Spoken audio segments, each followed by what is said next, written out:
오픈 AI의 챗 GPT가 생성형 AI 시장을 견인해왔다 해도 과언이 아닙니다. 하지만 최근 구글의 TPU를 기반으로 한 제미나이 3.0, 그 다음에 클로드, 아니면 또 다른 회사들인 그록, 일론 머스크의 회사들이죠. 엔트로피, 이런 회사들의 약진이 두드러지고 있습니다. 그런데요, 이런 과정에서 그럼 챗 GPT는 무조건 소멸되거나 약해지는 것이냐라기보다는 좀 모델들이 달라지면서 사람들이 이것도 써보고 이것도 써보자라는 인식들이 생긴 것 같은데요. 대표적으로 요즘 가장 핫한 것은 챗 GPT와 제미나이 3.0입니다. 근데 챗 GPT와 제미나이 3.0을 모두 프리미엄 버전으로 써보고 있는 제 입장에서는 이 두 개가 결이 다릅니다. 제미나이 3.0은요, 원래 우리가 구글을 통해서 받던 서비스는 온라인 비서 서비스 같은 역할을 우리가 받아왔었거든요. 캘린더에 일정을 저장하고 구글 드라이브에 사진 같은 걸 올려놓고 구글에 있는 여러 가지 텍스트 베이스 또 이미지 편집 베이스의 툴들을 이용하면서 그야말로 업무를 할 수 있는 구글은 온라인에 있는 나의 비서였습니다.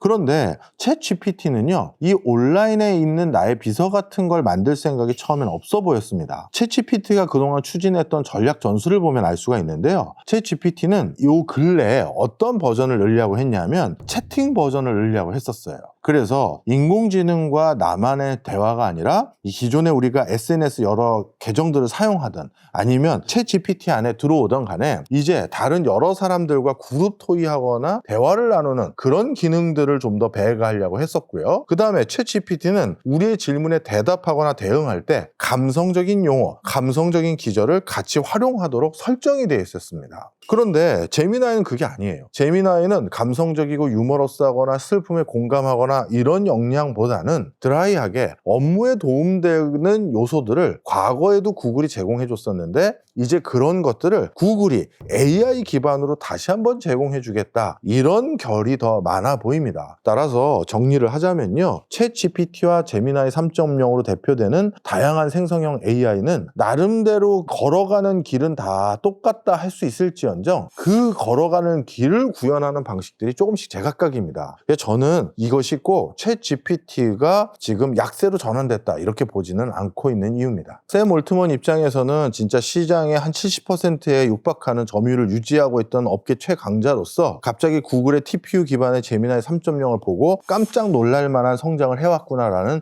인식을 한 것 같습니다. 그렇지만 저는 샘 올트먼이 적색 경보를 발령했다는 것이 이제 오픈 AI 망합니다, 이제 오픈 AI 큰일 났네요, 이런 워딩보다는 어떻게 보면 그렇게 돼선 안 되니까 사내 직원들의 경종을 울리는 그런 의미로 더 많이 파악을 하고 있습니다. 구글 같은 경우는 사실 다른 테크 기업과 달리요, 구글의 세르게이라든가 이런 CEO들은 오랫동안 원천 기술 확보, 그리고 오랫동안 본인들이 기술을 중심으로 회사를 육성해야 된다는 인식들을 가지고 있었습니다. 우리 안드로이드 휴대폰이 있지 않습니까? 안드로이드 폰을 하나 팔 때마다 구글은 그 안에 안드로이드를 본인들이 만든 OS이기 때문에 돈을 입금받을 수가 있는데, 그럼 그 돈을 전부 구글이 가져가느냐? 아닙니다. 5불 내외의 돈을 구글은 다시 MS에 입금을 해야 됩니다. 그게 왜 그러냐 하면요, 구글이 처음 안드로이드 폰 안에 들어가 있는 안드로이드 OS를 만들 때 MS가 특허 출원한 원천 특허 몇 개를 사용하게 됐습니다. 바로 그 이유 때문에 안드로이드 폰 하나 깔릴 때마다 MS는 5불 가까운 돈을 벌게 되는데요. 그럼 한번 생각해 보세요. 전 세계에 아이폰 판매하는 대수보다 안드로이드 폰 판매하는 대수가 더 많다고 할 수 있습니다. 왜냐하면 우리 갤럭시만 안드로이드를 쓰는 게 아니라 소니 폰을 비롯해서 중국계 일부 폰들은 다 안드로이드 기반으로 운영체계를 운영하고 있지 않습니까? 그러다 보니 이렇게 구글 입장에서는 제주는 누가 넘고 뭐는 누가 가져간다라는 것처럼 안드로이드 폰 저변을 넓히기 위한 마케팅 노력 이런 것들은 우리 구글이 다 해가는데, 실제 그 뒤에서 돈 버는 건 아무 노력도 안 하고 로열티만 따박따박 받아가는 MS가 큰 돈을 벌고 있구나라는 인식을 당연히 갖게 될 수밖에 없겠죠. 그러다 보니까 그 뒤부터 구글의 높은 C레벨에 해당되는 사람들은 우리 구글은 플랫폼 비즈니스에만 연연하는 것이 아니라 세계적인 기술의 원천 기술을 확보하자라는 비전을 제시하게 됩니다. 바로 그 때문에 구글이 이렇게 치고 나갈 수 있었던 가장 큰 배경은 구글 안에 그 기술 역량과 기술 기반이 튼튼했기 때문에 짧은 기간 안에 오픈 AI를 따라잡고 또 어떤 면에선 넘어설 수 있었던 것이죠.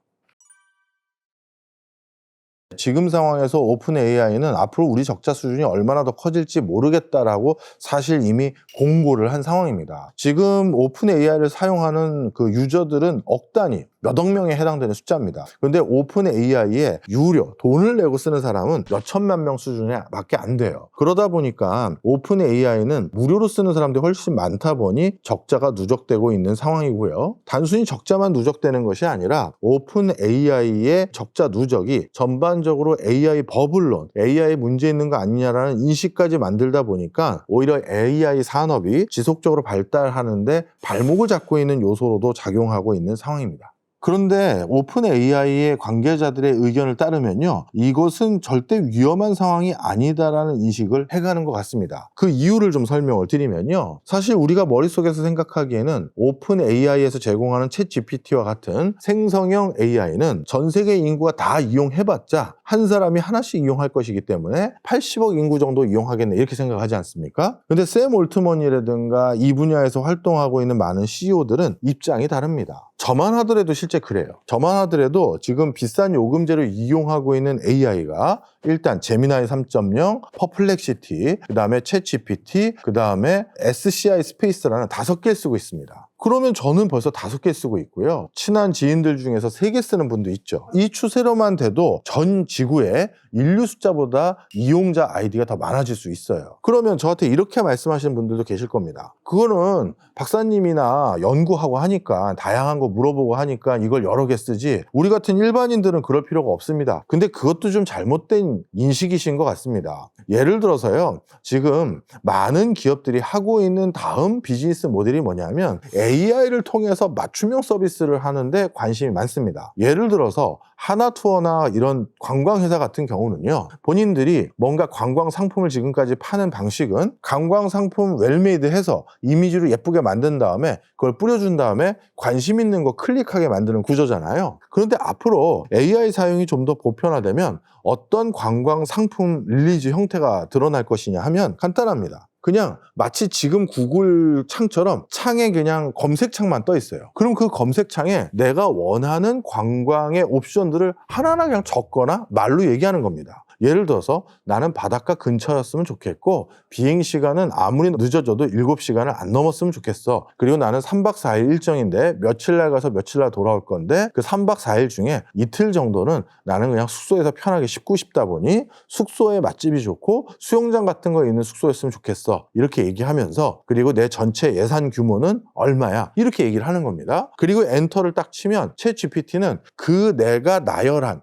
열거한 조건에 맞는 여행사의 여행 상품을 딱 찾아서 뿌려준다는 거예요. 아니면 우리 땡땡 투어 안에 그런 여러 상품들 중에 그거에 부합되는 상품들을 몇 개 추천해 준다는 거죠. 근데 이렇게 몇 개 추천받고도 부족하니까 이 중에 네가 하나 골라줘, 이렇게 될 게 미래 사회일 수 있거든요. 자, 그렇다면 이런 미래 사회가 그려졌을 때 저는 그냥 하나투어나 모두투어 같은 여행사 사이트에 들어가서 제가 그 서비스를 받을 때도 저는 간접적으로 AI 서비스를 하나 더 받는 거잖아요. 물론 그 AI 서비스의 요금은 하나투어나 모두투어가 미국계 빅테크 기업에 제공하고 있을지 모르겠습니다만 전 분명 한 가지 서비스를 더 누리는 겁니다. 그러면 이런 관점에서 여행 갈 때도 별도의 AI 앱을 사용할 것이고 교육받을 때도 사용하실 거고 여러 요인들이 더 많을 거 아니겠습니까? 그래서 샘 올트먼은 바로 여기에 관심이 있는 겁니다. 지금같이 데이터 센터 늘리고 에너지 수급 체계 다 확인하려면 그 결과가 언제겠느냐. 그런데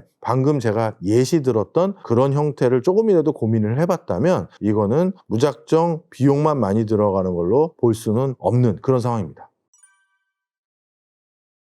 사실 지금 AI 분야는요, 선점 효과를 기대할 수 있는 대목에 있습니다. 우리 구강청정제라고 부르지 않고 뭐라고 부르죠? 가그린이라고 부르고요. 스탬플러라고 부르지 않고 호치가스라고 부릅니다. 이건 무슨 소리냐? 어떤 특정 회사의 제품명이 아예 일반 명사화해서 그 분야를 가장 대표성 있게 설명하는 그런 제품과 회사로 거듭났다는 의미거든요. 그러다 보니까 지금 AI라는 앞으로 1000년의 새로운 산업이 하나 창궐 하는데 이 시장에서 밀리면 두 번 다시 기회가 없을 거라고 생각하는 많은 기업들이 지금도 천문학적인 돈을 이쪽 분야에 쏟아붓고 있고요. 샘 올트먼만 하더라도 내가 앞으로 얼마까지 데이터 센터를 더 지을지조차도 잘 모르겠다라고 얘기하고 있는 상황입니다. 그러다 보니까 이 데이터 센터 하나만 짓기 위해서도 엄청난 비용의 시장이 필요하고 오픈 AI의 적자도 그래서 그 과정에서 상상을 초월하는 수준까지 된 거거든요.